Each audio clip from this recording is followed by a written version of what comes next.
Salamat. Nakaligo na ako, nakapag-toothbrush. Nakain na ako ng sapat. Nakatagay na ako. Sap ng pulutan. Kumusta ka naman? Kailangan mo gawin yun? Vlogger ka? Vlogger ka, hindi ka tenant. Junjun, hayaan mo na. Diba sikat na vlogger yan eh. Ganun lang talaga.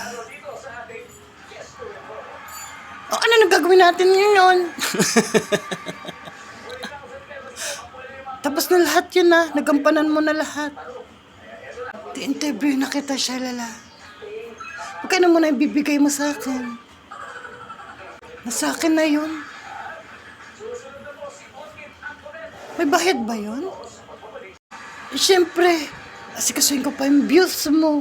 Diba? Kumusta ka man sa ginagawa mo, te? Kumusta ka naman? Di ka man nakulong? Dapat may costume tayo, may libreng damit, may libreng umigay pera, libreng pabahay, libreng pakotse, libreng pamotor, discount sa pagkain. Kung dapat yung tutuluyan naming hotel. Ba't may hotel pa? Karinderya lang naman to. Hayaan mo na, Junjun. Yung welcome party, yung hanggang doon sa goodbye party, mga palaro sa matatanda, sa bata. Kailangan ko na yun lahat. Ganun kadali, ganun kabilis. Hayaan mo na, Junjun. Nasaan na? Kailangan mo na ngayon? Oo.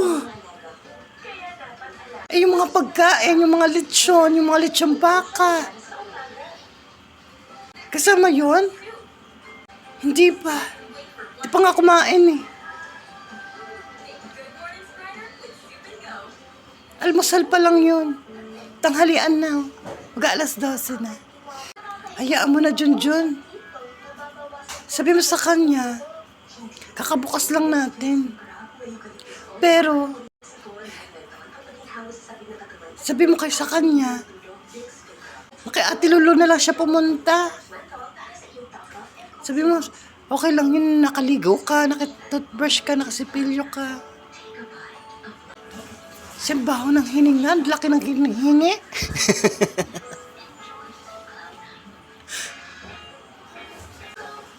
Ilang buwan ba gagawin? Isang buwan? Baka humingi ka pa ng pang-meral ko. Bahid sa tubig. May talent fee pa? Sino interviewin mo? Si Queen Elizabeth? Si Bill Gates? Uy, te, karinderya lang to nga akin. Sabagay, mga katulad mong ganyan, Shalala. Hindi sanay sa ganyang buhay. Ako pag uwi nila, bibigyan ko pa sila ng cake. Kaso wala kaming karinderya eh. Sinayang niya oras ko eh. Kala ko pa naman papunta ko dito. Magiging happy. Happy ako. Bagay nakakalungkot. Pare-pareho lang tayo, di ba? Di mo siya nagawa ng vlog. Di ka kumita. Sana di na lang kita nakita. Sabagay, sana di na siya nagpakita, no? May naaway pa sa Junjun, may naapi pa sa Junjun. Sayang. Kaso umuwi na lang. Ganon.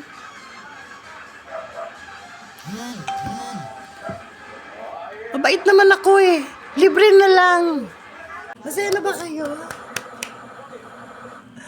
Ganyan lang katulad mo. Sasaya na ako habang buhay. Ilan na naging boyfriend ko? Umabot ng 15. Nitong araw.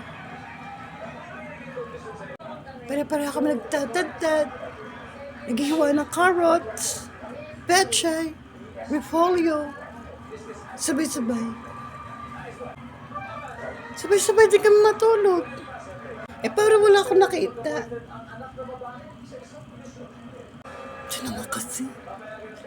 Sa sinabi mo, ganon. Sa nag-adlib ka na lang. Binuko eh. Dilitin mo yan. Magkano yung binibenta nyo? May percent pero isa lang yung presyo. Nakalagay nga dyan, bagsak presyo.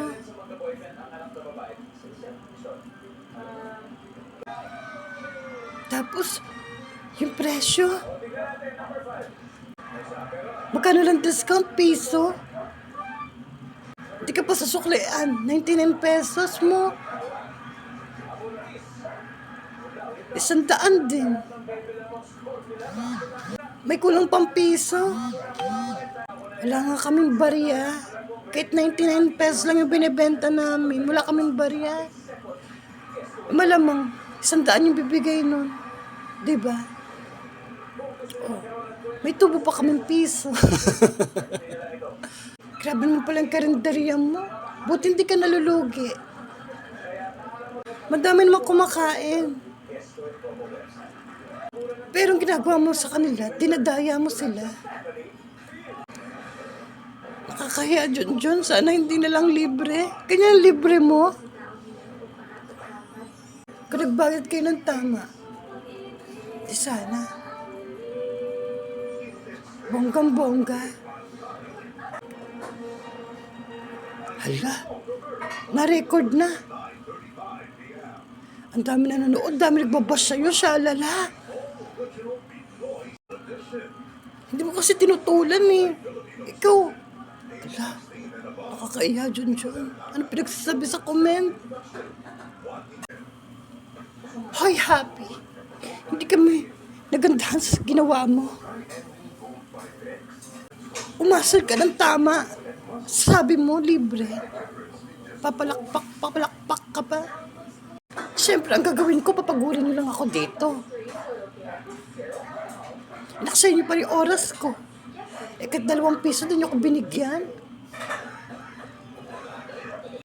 Hindi sa lahat ng oras. Gagawin mo yun sa tao. Huhut-hutan mo. Sila magkukusa kung maganda yung ginagawa mo, maganda intention mo, o maganda yung pinapakita mong pagkatao. Pero yung ganyan, na gumagawa ka na ng kakaiba, kababalaghan, sisingil ka ng malaki, hanggang sa pagtanda mo, kukonsensyahin ka yan. Pero may nag-I love you. Sabihin ko nga, I love you too. Sanay naman kayo sa mga ganyan. Lalaki rin kayong ganyan. Kasi yan ang gusto nyo. Pinipilit yung sumikat. Pero, hindi kayo marunong magbayad. May tama ka rin. Pero inalok mo sa amin libre. Makonsensya ka naman. Burahin mo yan lahat. Kung di madidemanda kami niyan. Sabagay, Junjun. May punto ka.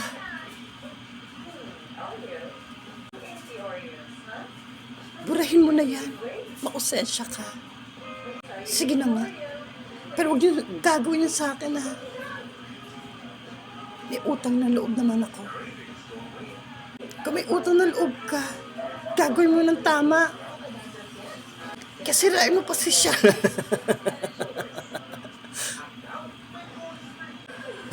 Tandaan mo yan, Junjun, ha?